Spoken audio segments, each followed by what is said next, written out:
In this video, we're going to show you to install a power window switch on your Toyota Camry located on the driver's side rear door.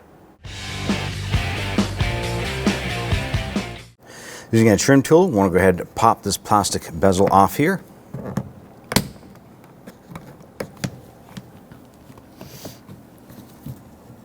You can pull this up and out. On the bottom side here, there's going to be a little connector. You want to press in on the side tab and remove this unit like so. Now that you have the switch and the bezel out, you can use a pocket screwdriver. You want to release these little clips. As you get behind here and push, you can go ahead and rock that switch out. Do the same thing here.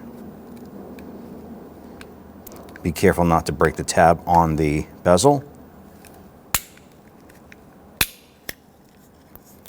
Go ahead and slide this out. Take your new switch, put that into place. Simply press it in until you feel and see both of these retaining tabs locked into place. Once you have this locked in, we can now connect the connector and pop this back into the door.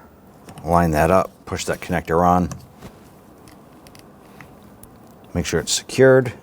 Go ahead and test it and make sure everything works properly.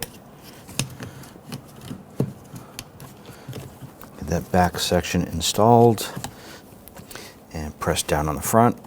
Snap that into place. At that point there, you're all set. When only the best will do, demand TRQ. The only company that lets you view before you do. TRQ is committed to offering the highest quality aftermarket auto parts that are engineered for peace of mind. Thanks for using and viewing with TRQ.